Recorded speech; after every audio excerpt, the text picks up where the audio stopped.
mais on s'autorise à penser dans les milieux autorisés. Alors ça, c'est encore un autre truc. Les milieux autorisés, vous y êtes pas, vous, hein.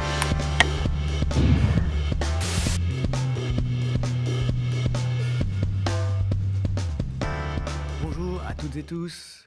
Et bonjour Didier Lestrade. Bonjour. Merci beaucoup, c'est un plaisir de vous avoir pour ce numéro d'On s'autorise à penser. OZAP. Je suis content d'être là aussi. Vous êtes une grande figure de la communauté gay française, entre autres parisienne, depuis une bonne quarantaine d'années. Cofondateur d'Act Up Paris en 1989, avec toute l'influence capitale que cette association a eue pendant l'épidémie de sida.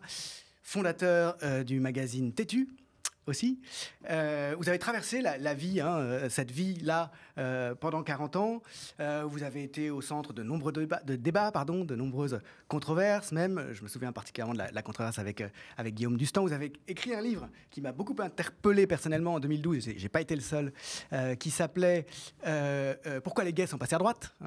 entre autres ouvrages. Vous publiez aujourd'hui vos mémoires chez Stock, Didier Lestrade, Mémoires 1958-2024, et entre autres ouvrages qui m'ont passionné, j'ai en tête cette histoire d'Act Up dont vous aviez publié une première version en 2000, et puis qui, je crois, a été réédité. Plusieurs fois, ouais. Oui. C'est le seul livre qui a vraiment marché de tous mes livres. Et oui, celui de 2012, non, la controverse sur pourquoi les gays sont passés à droite, ça a fait beaucoup de buzz, mais ça n'a pas été tellement vendu. Je crois que c'est un livre de référence. Je ne peux pas dire que je suis un écrivain à succès. Je suis quelqu'un de très minoritaire. Ce livre décryptait le basculement d'une partie de la communauté LGBT, mais surtout gay, vers la droite, ce qui était un phénomène qui était sans précédent dans le passé gay et dans la culture gay. Et puis, c'est vrai que, maintenant, le temps a passé, il faudrait une suite de ce livre, parce qu'il y a vraiment beaucoup de choses avec les ministres gays de Macron qui ont... Vous avez cessé votre collaboration avec Têtu, si je me souviens bien, en 2023, parce que, précisément, un ministre gay de Macron, Olivier Dussopt, avait eu les colonnes ouvertes, c'est ça ? C'est-à-dire qu'il a fait son coming out juste au moment où il passait la loi sur la réforme des retraites. Et moi, je voulais me rapprocher de Têtu parce que c'était la dernière année, je suis à la retraite maintenant, et là, j'ai trouvé que c'était vraiment injustifiable parce que utiliser Têtu pour donner une bonne image de ce ministre qui était en train d'imposer une réforme de la retraite qui était critiquée par l'ensemble de la population, pour moi, c'était indéfendable. Et ça montre bien, en plus, le tokenisme qu'on a maintenant avec les personnes homosexuelles dans le gouvernement ou dans la politique générale, qui, en fait, on utilise des gays pour faire passer des lois qui seraient peut-être... beaucoup plus attaqué si ce n'était pas des gays. Vous appelez ça le tokenisme ? Oui, c'est le tokenisme. On utilise, ça se fait partout, maintenant en Europe, aux États-Unis. C'est une stratégie de com, en fait. On utilise des personnes racisées pour imposer des lois qui sont contraires à leur communauté. Et pareil pour les homosexuels. Typiquement, pour la loi travail, Myriam El Khomri. Exactement. Ça, à l'époque, j'avais beaucoup pensé. Le choix n'était absolument pas anodin. Donc, il faudrait vraiment une suite. Moi, j'ai arrêté d'écrire des livres avec ce dernier livre de mémoire, mais je pense que, par exemple, je connais bien Marc Andevelt, ça a été mon boyfriend pendant 4 ans, il devrait le faire, je pense qu'il n'y a que lui qui peut faire ça, et puis surtout, ça le ferait sortir un peu du débat sur Macron, parce que ça commence à bien faire.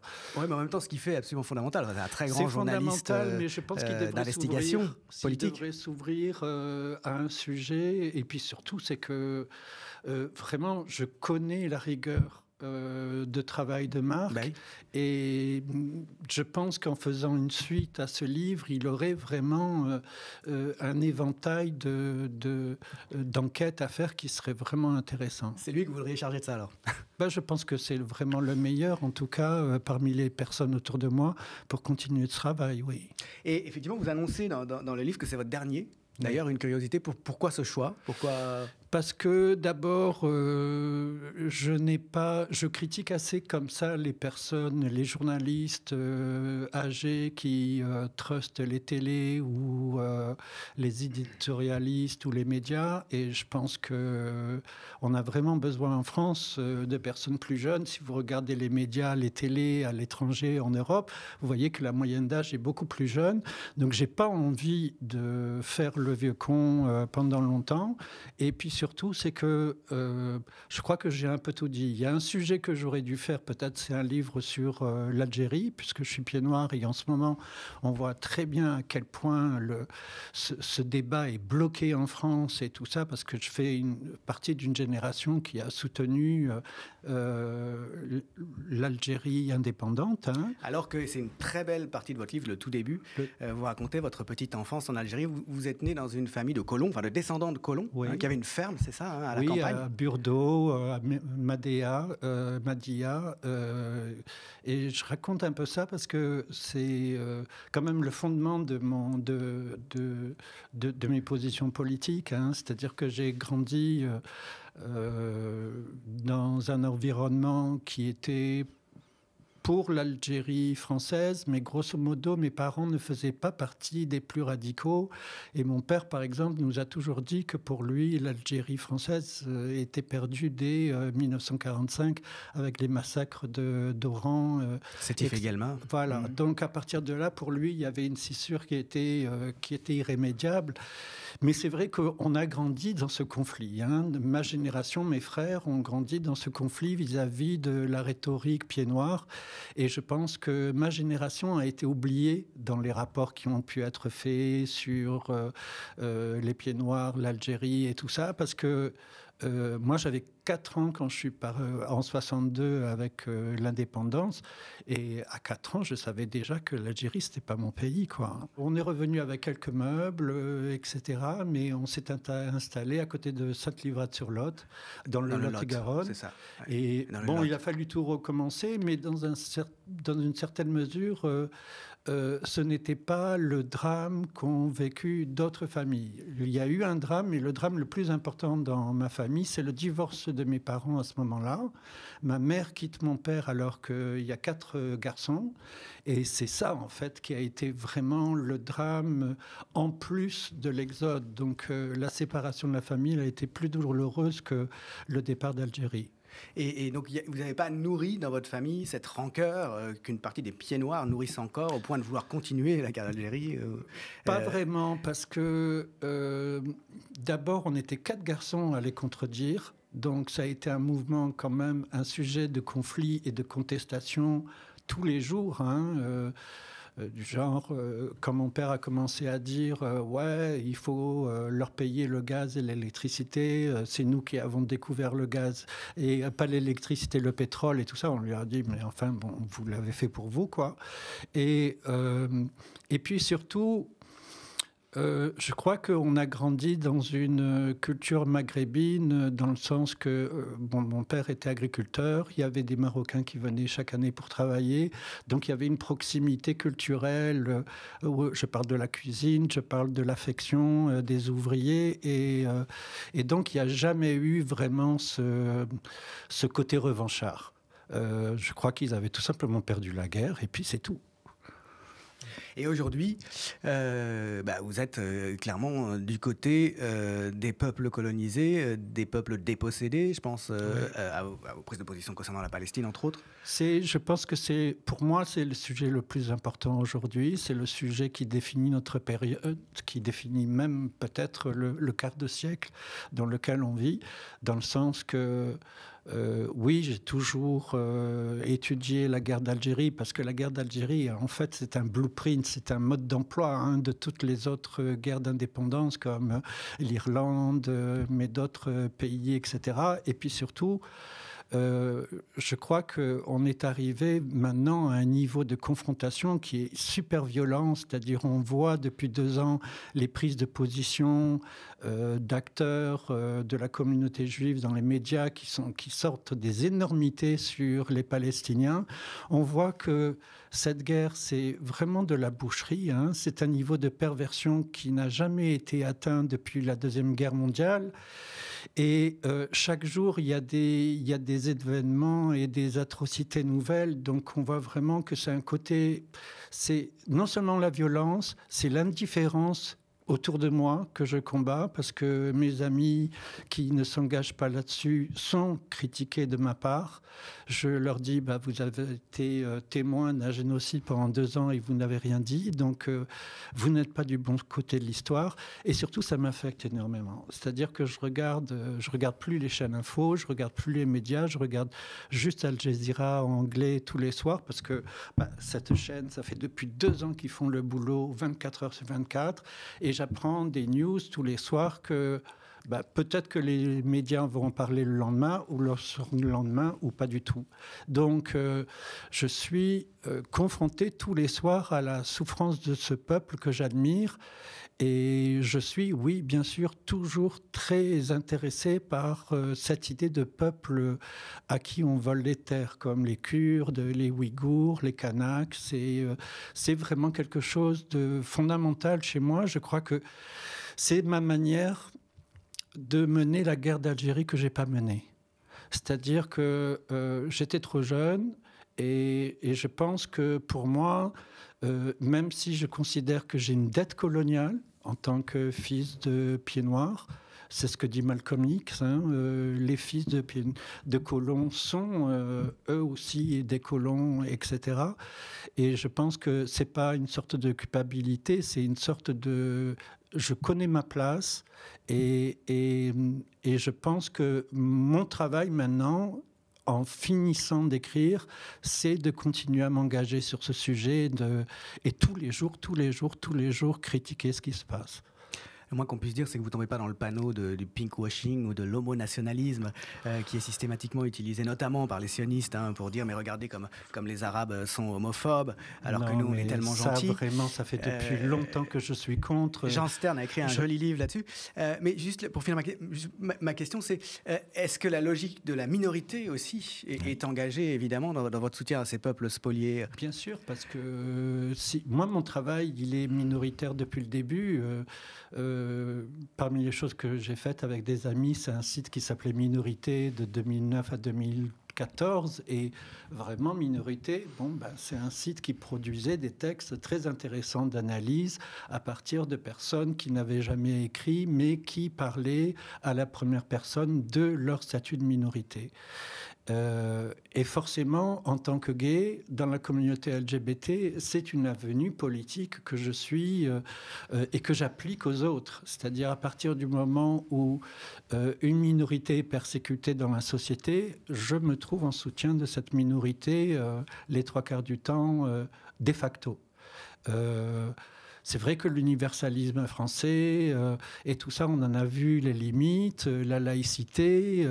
Je crois que aussi tout le discours sioniste, moi je fais partie d'une génération qui s'est fait avoir là-dessus, parce qu'on a grandi dans le respect de la Shoah et que je respecte toujours, mais quand même, on nous a fait avaler un discours.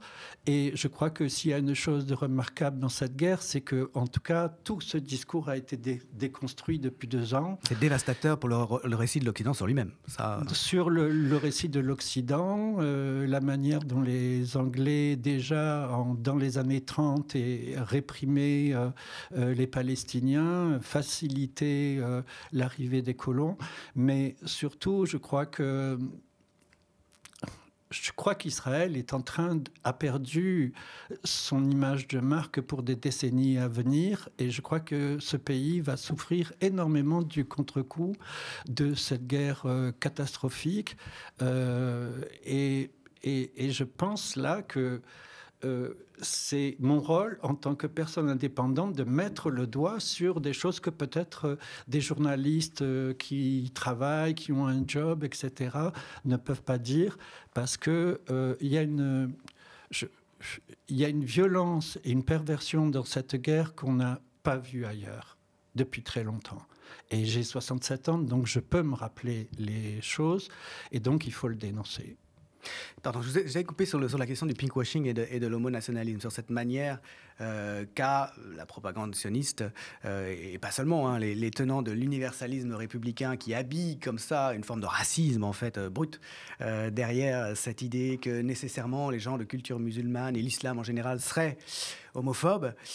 Quel regard vous portez là-dessus, donc, puisque oui, vous tombez pas dans le Moi, panneau. d'abord, je me méfie. Vous savez, j'ai remarqué ça au début des années 2000 à Tétu, où je voyais qu'il y avait une journaliste qui, à chaque fois, faisait des brèves sur à quel point Israël était pro-LGBT, etc. Et puis, par ailleurs, toutes les news qu'on avait sur le monde arabe, par exemple, ce qui s'était passé au Caire avec une fête sur un bateau ou des trucs comme ça, c'était négatif. Et j'ai fini par poser des questions parce qu'à ce moment-là, j'étais toujours dans le questionnement et je demandais à Marc Andevelle, tu connais Jean Stern, il faut que je le rencontre tout de suite. Et la première chose que j'ai demandé à Jean Stern, c'est mais tous ces films gays que fait Israël, qui sont des films avec des histoires d'amour entre un Israélien et un Palestinien, enfin tous ces clichés, etc., je lui ai demandé... ces films, ils sont joués, ils sont montrés en Israël. Il m'a dit non, c'est pour les festivals de films internationaux. C'est vraiment de la propagande, de l'image de marque, de pinkwashing en termes culturels.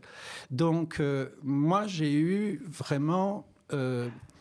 je réponds toujours aujourd'hui à des critiques d'homosexuels qui me disent « Ouais, mais il y a des gays qui sont jetés des immeubles en Palestine. » Et je leur dis « Mais quand ?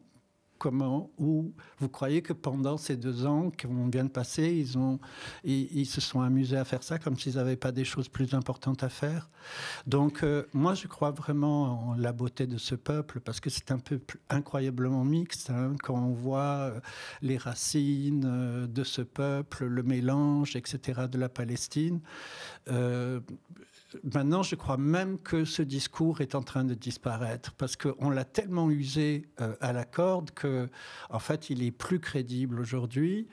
Et puis surtout, on ne va pas accepter un génocide tout simplement parce qu'il y aurait une homophobie des peuples arabes quelque part. Moi, je me suis séparé d'un ami de 40 ans, je le raconte dans le livre, quand le jour il m'a dit oui, moi, la Palestine, je m'intéresserai à ça le jour où les pays arabes accepteront l'homosexualité. Je lui ai dit, bon, bah, tu peux attendre encore 30 ans. Hein.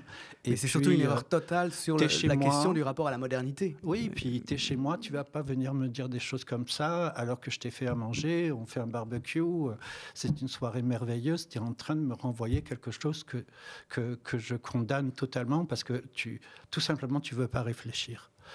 Donc, je crois que cette idée a été très importante dans la communauté gay. Moi, je me rappelle, ça fait depuis des années que je me frite avec des gens sur Facebook, maintenant qui m'emmerdent plus, hein, parce qu'ils se sont fait virer, mais qui me racontaient toujours ce type de message. Et on l'a vu avec l'affiche de la Gay Pride la controverse récente, ouais. Récemment. Parce que les organisateurs de la Gay Pride, je rappelle, ont inclus des éléments antifascistes dans le code graphique et dans les images de l'affiche. Ce qui a suscité une levée de boucliers, notamment d'homosexuels de droite ou de centre droit, en disant mais il ne faut pas politiser. Et aussi d'associations, le Beta, que je connais depuis longtemps, hein, qui n'existe pas, enfin qui fait rien, etc. Et puis tout d'un coup, qui s'est révélé en tant qu'association homosexuelle issue de la communauté juive et qui a défendu Israël et le génocide. Donc, on est là, toujours dans un truc, c'est comme chaque guerre, ça devient vraiment violent, ça devient agressif, c'est coup sur coup, et je pense qu'il faut répondre. Ça fait partie d'ailleurs de la thématique générale, pourquoi les gays sont passés à droite, au fond. Enfin, c'est un des éléments, non ? Je pense que c'est quelque chose qui est, enfin pour moi, venant des années 70 et 80, c'est complètement inimaginable, hein, parce que la communauté a toujours été ancrée à gauche, à l'extrême gauche. L'émeute de Stonewall en 69, c'est pas une émeute de Nanty à New York, etc. C'est ces émeutes-là qui ont lancé le militantisme gay et lesbien. On appelait ça gay et lesbien à l'époque, mais je vais dire, l'arrivée de la gauche au pouvoir en 1980 a montré vraiment le changement que ça a pu apporter à cette communauté, des nouveaux droits,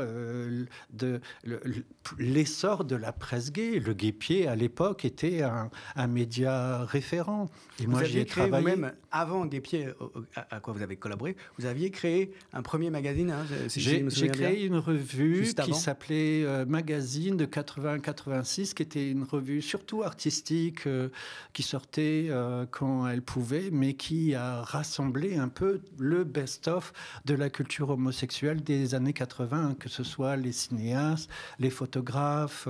C'est devenu la plus belle revue gay européenne de cette époque-là.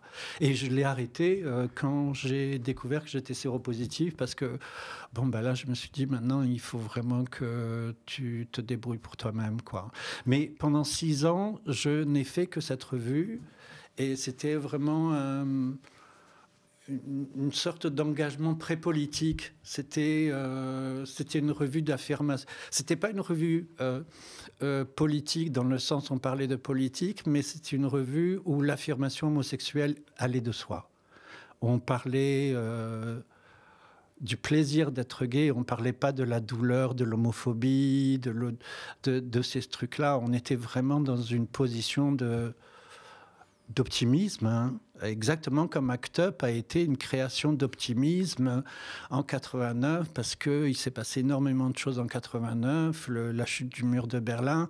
On voit bien que le monde était vraiment dans une période d'indépendance et de liberté, et c'est ce vent qui nous a poussé au niveau militant. C'est pour ça aussi que ACT UP a été si efficace, c'est parce que la police ne nous réprimait pas comme la police aujourd'hui réprime n'importe qui descend dans la rue. Mais alors, si on reprend justement le fil à ce moment-là, à peu près au milieu des années 80, quand cette minorité, parmi d'autres minorités, qui est la minorité homosexuelle, pourrait être tentée par la récupération néolibérale, en quelque sorte, enfin, par le rôle de token, comme vous le disiez, qu'on fait jouer aux minorités pour mieux faire passer finalement des mesures défavorables socialement au plus grand nombre. Dans le cas des gays, en particulier, il y a l'épidémie de sida. Oui. Vous découvrez à 28 ans, si je me souviens bien, que vous êtes séropositif. Vous disiez à l'instant que vous abandonnez à ce moment-là le magazine dans lequel vous étiez engagé. Et vous vous lancez à plein dans cette association ACT UP, qui est fondée en 1989. Vous êtes 3 à la fonder. Hein, si on est 3, Pascal Loubet, Luco Lavin. En fait, on est 3 journalistes. C'est ce qui fait que ce média va avoir une attention très particulière au graphisme, à la visibilité, à l'image, à la communication.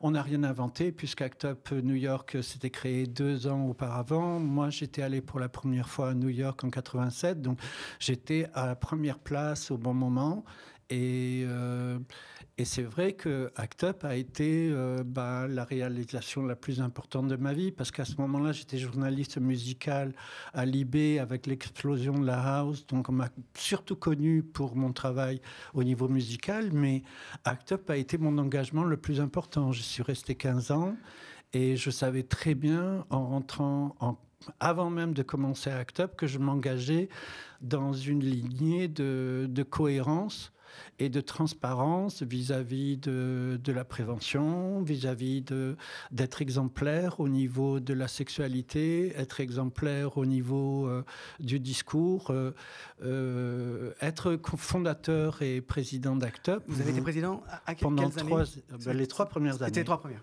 En fait, on avait un contrat avec ACT UP de dire, voilà, les fondateurs seront là les 3 premières années. Au bout de 3 ans, vous devez être indépendant.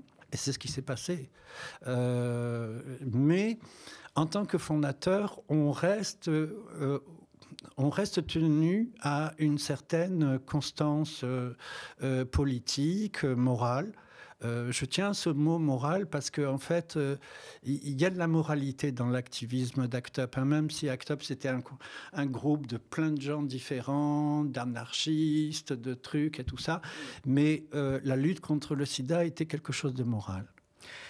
Il y a eu des controverses très tôt dans l'histoire d'ACT UP interne. Et par ailleurs, l'association avait une image de l'extérieur qui pouvait paraître extrémiste, en tout cas radicale, par rapport à une autre association de l'époque, fondée, je crois, par Daniel Defer, par le compagnon de Michel Foucault, qui était mort du sida en 84, qui s'appelle toujours Aide. Il y a toujours eu, finalement, une forme d'opposition entre ces deux associations, l'une ayant plus tendance à composer avec les pouvoirs économiques et politiques, ACT UP ayant tendance, au contraire, à faire du scandale, quoi. ACT UP était un groupe d'opposition. Et minoritaire. Il ne faut pas oublier que c'était un petit groupe au plus haut de la popularité d'ACT UP. Dans les années 90, on avait 200 personnes, 250 personnes en réunion tous les mardis soirs. Ce qui est au niveau au niveau politique, un endroit très rare, une agora tous les mardis soirs où n'importe qui peut venir, où c'est complètement transparent, avec des comptes rendus, et puis surtout une discussion qui fait que très vite, on arrive à avoir des consensus sur les actions à mener. Mais Aide était la plus grande association et donc faisait de l'aide, du soutien pour les malades. Ce que nous, on faisait ça, il y avait une aide concrète. Donc, il n'y avait pas d'opposition. On était complémentaires. Mais d'un autre côté, notre travail a toujours été de mettre le cap de l'activisme du côté de Aide et faire en sorte que Aide se rapproche de nous. Et c'est ce qui s'est passé au milieu des années 90, quand, sur les traitements, on a réussi à travailler du même voie. Et c'est pour ça qu'on a obtenu les multithérapies, les nouvelles thérapies qui sont arrivées à la fin des années 90. Et on les a eues plus vite que les pays européens. Et dans une certaine mesure, cette entente avec les principales autres associations de lutte contre le sida a fait qu'il y a eu un consensus politique en France qui n'existait pas dans les autres pays européens parce qu'il n'y avait pas d'ACT UP. Il n'y avait pas le côté radical. Pas de pression. Ouais. Pas de pression. Et du coup, c'est pour ça que la grande réussite militante des années 90, c'est ACT UP. Et ACT UP est devenu maintenant l'exemple des écolos, de tous les mouvements qui utilisent la désobéissance civile pour dénoncer des problèmes, faire avancer des sujets, contredire, contester, empêcher. Et je crois que c'est le grand legs de cette association. C'est l'association la plus radicale des années 90 avec Greenpeace, est créée et née dans la communauté LGBT. Je renvoie au film 120 battements par minute qui montre un peu la vie de l'association pendant ces premières années et auquel vous avez participé et qui est tiré en fait partiellement pour le scénario de votre histoire d'ACT UP. On voit très bien cette vie au quotidien de l'association, les réunions du mardi, c'est ça, les dilemmes, les morts aussi qui scandent semaine après semaine, mois après mois la vie du mouvement. On voit bien dans le film que quand vous dites ACT UP était un mouvement radical, la manière de faire, c'est-à-dire qu'en fait il s'agissait de faire de l'agit-prop. Il s'agissait d'envahir les bureaux des labos, de jeter du sang sur les politiques qui retardaient les autorisations de mise sur le marché. Il s'agissait de dérouler un préservatif sur l'obélisque de la place de la Concorde, qui a été un des grands hauts faits d'ACT UP. C'était une manière d'action directe, en fait, qui pouvait être désapprouvée, qui pouvait être jugée trop violente par les gens plus modérés.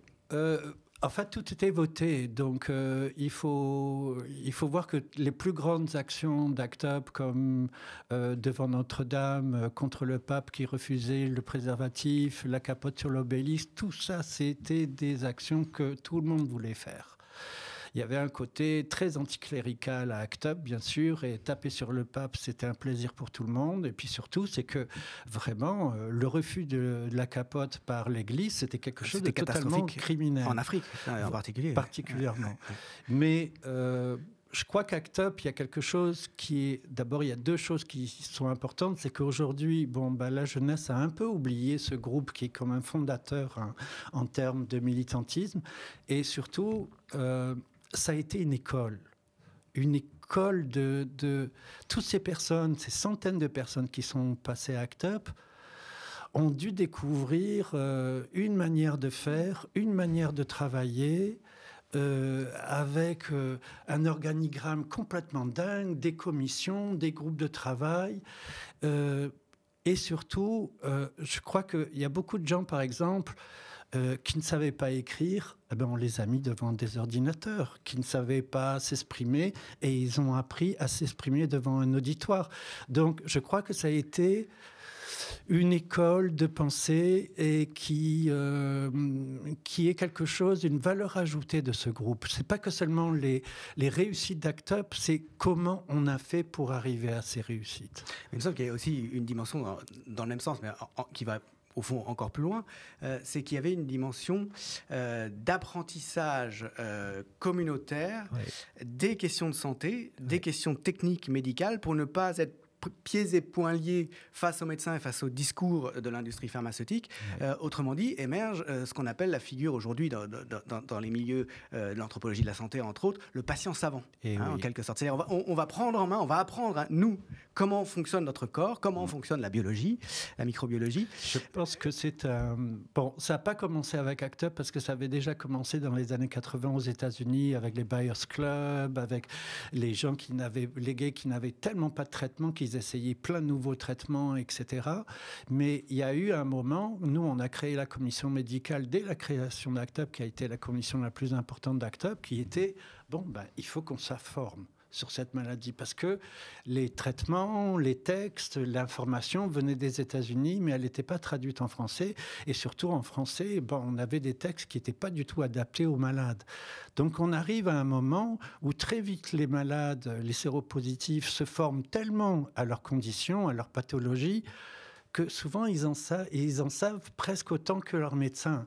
Et c'est arrivé à un nouveau niveau après, dans les années 90, à travers les essais thérapeutiques, où d'abord on a présenté ces essais thérapeutiques dans des brochures pour expliquer si c'était intéressant et tout ça. Et puis après on a fait remonter tous les effets secondaires à travers le monde associatif, vers l'Agence du médicament, vers l'Agence européenne du médicament, ce qui fait que tous ces traitements ont été testés en vitesse grand V et analysés vitesse grand V en collaboration avec les malades. Donc c'est vrai que ce statut de malade partenaire de la recherche, c'est quelque chose qu'on a poussé dès le début, parce qu'on savait très bien que c'était la seule manière pour réduire le pouvoir démesuré des médecins et des chercheurs et pousser en avant la parole des séropos et des personnes malades. Donc au niveau de la recherche, au niveau du médical, c'est quelque chose qui a pu influencer beaucoup, par exemple, ce qui se passe dans le cancer ou dans d'autres pathologies. Le travail qu'on a eu sur le VIH a permis de trouver un traitement vraiment efficace sur le VHC. Le VHC, les personnes qui avaient l'hépatite C, à l'époque, avaient un traitement, l'interféron, qui était 10 fois plus lourd que ce que nous, on prenait pour le VIH. Et non, grâce à la recherche sur le sida, maintenant, on a un traitement sur l'hépatite C qui non seulement est efficace, mais qui permet de carrément régénérer le foie. Des gens qui devaient mourir de cirrhose, maintenant, ont un traitement qui est très bien toléré, qui est efficace et qui guérit le foie. On n'aurait jamais pu imaginer ça il y a encore 20 ans. Et le développement de ça est lié au travail, à la contribution sur les traitements du VIH, mais le rapprochement entre les malades de l'hépatite C et les malades du VIH. Parce que souvent, certains étaient co-infectés, donc c'était une double difficulté. Vous parliez tout à l'heure de la question, au fond, de la morale qui vous animait. Et ça me renvoie à la fameuse controverse avec Guillaume Dustan, qui a fait rage, je crois, à partir de la fin des années 90. Oui, dès son premier livre. C'est ça. Guillaume Dustan, donc, cet écrivain homosexuel, séropositif, qui d'ailleurs est mort dans des circonstances sans doute liées au sida, qui s'était engagé dans une logique un peu folle, enfin dans une fuite en avant, avec l'idée à la fois littéraire et complètement folle, que la meilleure manière pour qu'un traitement soit trouvé très vite et pour sauver tout le monde, c'était que tout le monde soit contaminé, parce que si l'épidémie devenait envahissante au point de toucher des gens qui étaient aux commandes, l'industrie pharmaceutique, les politiques... Je ne crois même pas que c'était son attitude, sa posture, c'était de dire on en a marre de la capote. Ouais, et on a fait des efforts pendant 10-15 ans. Et c'est vrai que dès le début des années 90, quand on commence à voir les nouvelles antiprotéases, les premières antiprotéases, commencent aux États-Unis, en Australie, un mouvement qui est un peu anarchiste, un peu de contestation, qui dit que non, maintenant la capote, on en a marre. Et donc, moi, qui avais défendu la prévention depuis le début, et puis d'autres personnes, se sont vraiment offusquées de ce succès littéraire, parce que quand même, Dustan, ça a été un succès littéraire, et avec une incohérence entre ce succès littéraire et un message qui était super dangereux en termes de prévention. Donc, il s'était mis à promouvoir, pour être clair, un Leuberbach, c'est-à-dire le fait que les homosexuels séropositifs, homosexuels ou pas d'ailleurs, que les séropositifs couchent entre eux sans se protéger. Ou même couchent avec des personnes séronégatives, sans que la discussion préalable sur on se protège ou pas. C'était une forme de fuite en avant et de réaction contre le discours de prévention. Je crois que c'était une fuite en avant, c'était quelque chose d'un peu autodestructeur qui a mené à sa mort, je crois, en 2005. Et puis surtout, je crois que en fait, il y a eu... La France a mis l'édition, parce que moi, je vois ça comme une magouille de l'édition quand même, pour quand un écrivain comme ça passe à la télé, quand ses livres sont traduits à l'étranger, quand ça cartonne, quand les sociologues se penchent sur son discours, etc., eh bien, on est en train de monter en épingle quelqu'un qui a une position... que je crois qui est condamnable. C'est-à-dire que se faire du fric sur la santé des gens en disant moi je suis super queer, etc., je fais ce que je veux. Non, on était dans une épidémie de l'exemplarité et de l'entraide. Donc, et maintenant ce truc-là est un peu dépassé, mais c'est toujours fascinant de voir que Guillaume Dustan bénéficie d'une aura artistique très importante dans la communauté gay, alors que les personnes qui le lisent sont complètement passées à côté de cette polémique sur la prévention, et qu'on le voit comme un écrivain, mais on ne voit pas que ce qui a nourri son succès, c'est un scandale. Mais de fait, c'est un écrivain assez incroyable. Je veux dire, du point de vue purement stylistique, quoi. Je pense que s'il vivait encore, ça fait depuis des années, je dis qu'on serait sûrement copains maintenant, c'est-à-dire qu'on arriverait à se parler d'une manière... Mais ça a été, tout au long de mes livres et de ses livres, on s'est renvoyé des insultes dans les livres, et vraiment, il est allé très fort, et moi aussi. Et je pense que cette bagarre intellectuelle, en fait, est la seule bagarre, le seul débat qu'il y a eu au début des années 2000 à l'intérieur de la communauté gay, avant qu'arrive le sujet du basculement de la droite, des gays de droite, qui est pour moi le prolongement de ça. Parce que c'est une forme d'égoïsme. Pas un gay de droite. Non, mais c'était un juge. Pas du tout. Oui, enfin, il avait abandonné justement ces fonctions-là quand il était devenu séropositif. Vous êtes juge pour la vie. Moi, je suis désolé, c'est une... Il brocardait les énarques, il brocardait les politiques. C'est facile quand on vient du sérail. Je me souviens, il accusait Jospin d'être un homme de droite, ce qui à l'époque n'était pas facile à dire. Enfin, bon, non, ça faisait partie du personnage. On le voyait, je pouvais le dire, moi autant, on n'avait pas besoin. Je veux dire, Dustan n'a pas fait son travail militant. Ah oui. Dustan est sorti de nulle part. Et Dustan s'est permis de dire des choses que même les militants les plus radicaux ne pouvaient pas dire. Donc, il y a une usurpation du travail, et Dustan a été la seule personne qui a arraché des affiches de prévention dans les bordels. Ouais. Donc, c'est Oui. quelque chose de symbolique qui doit rester dans les annales, parce que nous, d'un côté, on poussait les établissements à avoir du matériel de prévention, Ah non, mais... à avoir des capotes, à avoir des affiches. Si quelqu'un fout ça en l'air... Ah non, mais je ne veux pas défendre son comportement, hein, ça c'est sûr. Non, non. Mais j'encourage à lire surtout ces 3 premiers livres, là, Dans ma chambre, Plus fort que moi et Je sors ce soir. Les derniers sont affreux, de toute façon. Bon, mais les 3 premiers, ont vraiment interloqué le lectorat, parce que c'est un écrivain extraordinaire. Enfin, il faisait quelque chose avec la langue qui n'avait pas été fait, quoi. C'est vrai. C'est l'autofiction, tout ça aussi. Aussi, il y avait cette dimension. Bref, passons. Mais c'est sur un autre plan, bien sûr, même si c'est pas sans lien avec la controverse militante et son comportement Je pense que politique. Maintenant, 20 ans après, tout ça peut paraître très superficiel, mais il faut se mettre dans le contexte du début des années 2000, où on ne savait pas encore si les traitements allaient marcher. On n'avait pas encore la PrEP, qui est ce traitement qui permet, qui est l'équivalent d'un vaccin SIDA aujourd'hui, qu'on peut prendre le jour d'une relation à risque. On ne savait pas tous les trucs qu'on savait sur la charge virale. Donc, c'était quand même une situation vachement difficile. Hein. Bien sûr. Et il avait une forme de... Il était suicidaire, au fond. Enfin, qui était forcément quelque chose qu'on ne pouvait pas accepter dans un discours militant. Ça ne pouvait pas faire un message politique, ça c'est clair. Je pense que ce qui est intéressant dans ce livre sur ACT UP, c'est qu'il est non seulement historique, mais il est vraiment personnel aussi. Ouais. C'est-à-dire que c'est un peu difficile à faire. Hein.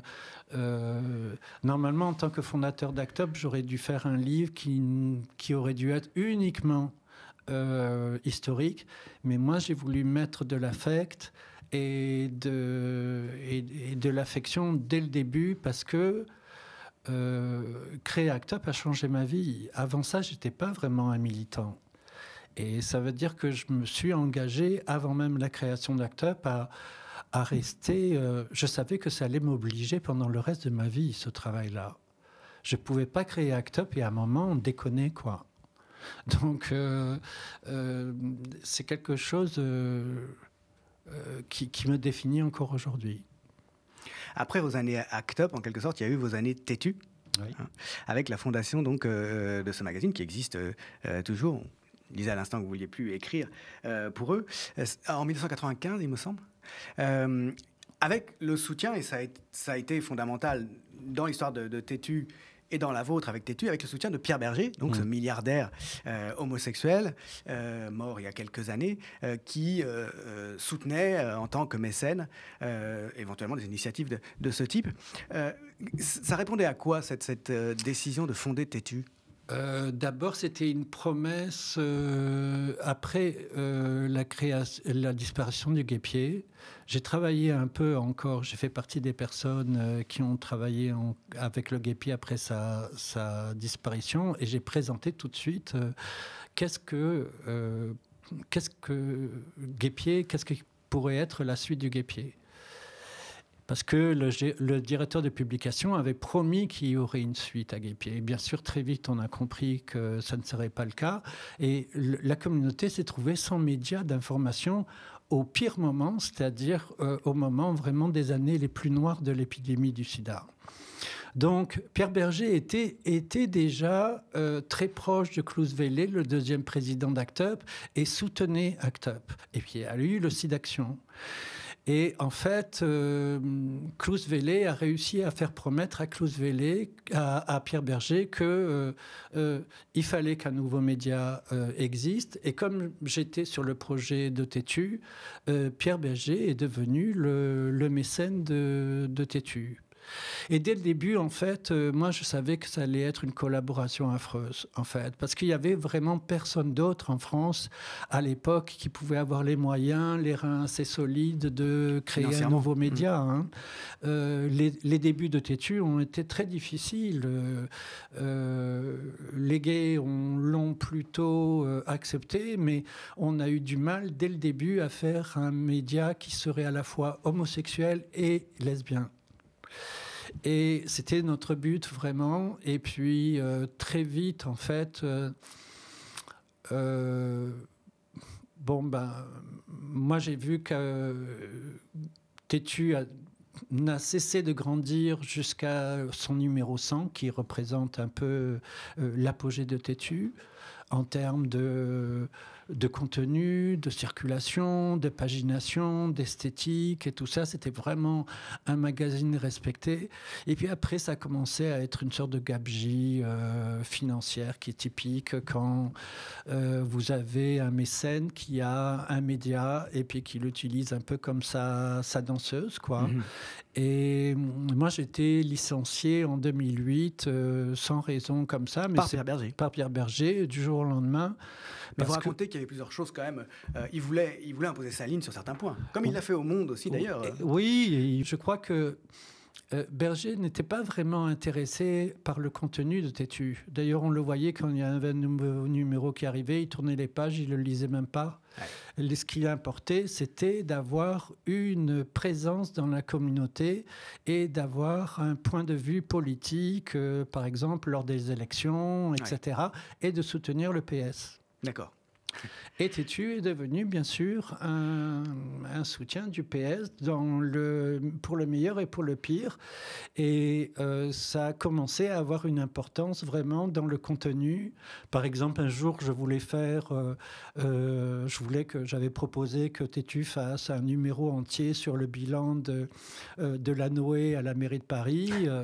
Un truc à l'américaine, ouais. Découler tout au niveau culturel, du clubbing, de la lutte contre le sida, de la vie des personnes LGBT en France, etc., à Paris. Et puis Berger m'a dit, non, je ne vais pas le faire parce que toi, tu vis à la campagne, c'est pratique pour toi. Mais moi, si je fais ça, je vais avoir de la Noé qui va me faire chier tous les vendredis à l'opéra. Vous racontez qu'il dit, moi, je vois l'opéra, donc je ne veux pas qu'il m'embête. Et je lui ai dit, c'est à cause de l'opéra. Et voilà. Et c'est à partir de là que on a commencé à avoir des conflits parce que pour moi, on ne fait pas un magazine tout simplement parce qu'on va à l'opéra et qu'on ne veut pas avoir des problèmes avec Delanoë. C'était un vrai sujet de journalisme. Est-ce que Delanoë avait un bon bilan ? Bien sûr, il avait un bon bilan, mais il avait un mauvais bilan sur tout un paquet de sujets. Et ça aurait été intéressant de solliciter toute l'équipe sur ce sujet-là.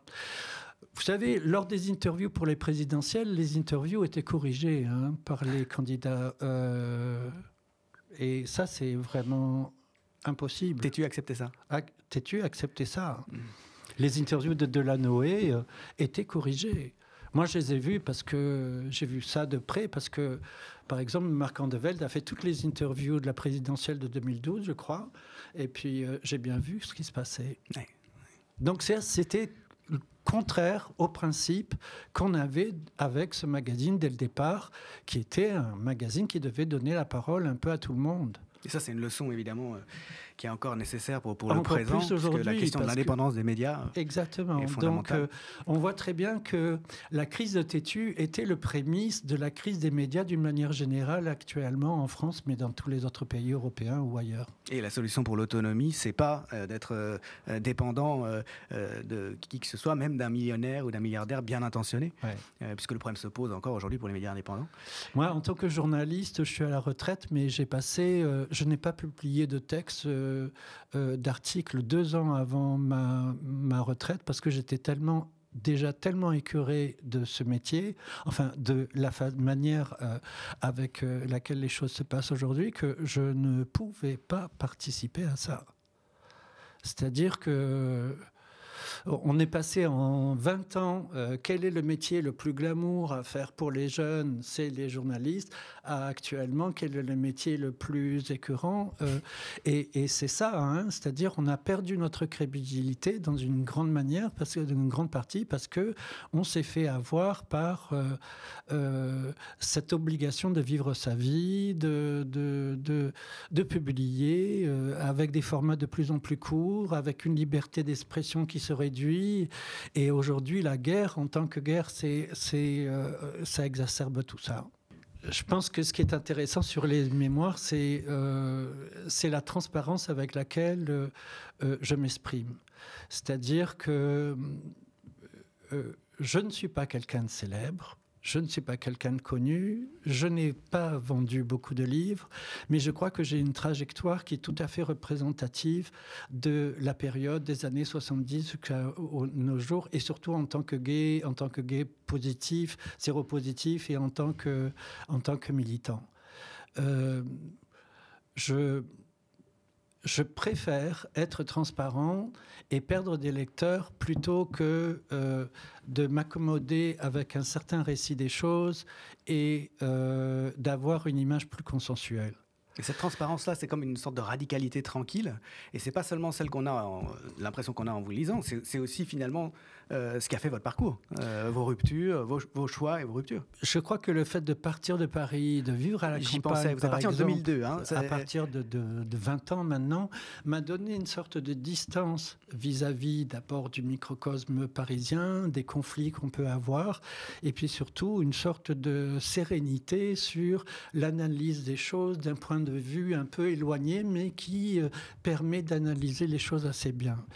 Et je dois dire quand même que j'ai eu un travail, je ne suis pas célèbre, mais j'ai eu un travail quand même qui annonçait pas mal de choses en premier, c'est-à-dire ce qui s'est passé dans la musique, ce qui s'est passé dans la culture LGBT, ce qui s'est passé dans le VIH et aujourd'hui en Palestine.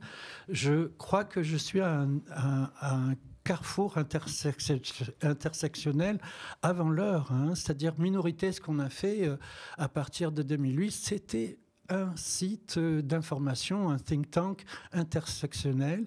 Et donc, je me trouve un peu à la croisée de pas mal de chemins entre l'écologie, la santé, le militantisme, la culture gay. Et je pense que c'est ce qui est intéressant dans ce livre. Mais le prix de cette transparence qui est aussi une honnêteté et donc une radicalité, c'est la sobriété quand même, d'une certaine façon. Enfin, je veux dire, les problèmes d'argent, ils traversent le livre, ils traversent votre vie. J'ai ramé toute ma vie et je pense qu'on rame parce que d'abord, quand on est viré par quelqu'un comme Berger, on est tricard un peu partout. C'est-à-dire qu'on est... Non seulement il vous a viré, mais il vous a blacklisté. Il m'a viré d'une manière vraiment honteuse et vraiment... Ça fait mal quand vous êtes viré du média que vous créez. Vous devez le porter pendant des années. Il faut remonter la pente. Mais surtout, c'est que j'ai préféré être indépendant. En tant qu'écolo, je suis dans la décroissance. Donc, j'applique dans ma vie mes principes. Et c'est pour ça que peut-être aussi j'irrite pas mal de gens, mais ma position à la campagne est une position qui s'approche de l'écologie à un moment où ce sujet est peut-être le sujet le plus important au monde. Merci beaucoup, Didier Lestrade, d'être venu présenter cet itinéraire et notamment ce dernier livre, les mémoires, donc, vos mémoires. Et puis aussi, entre autres, cette histoire d'ACT UP que je recommande beaucoup, évidemment. Merci encore. Beaucoup.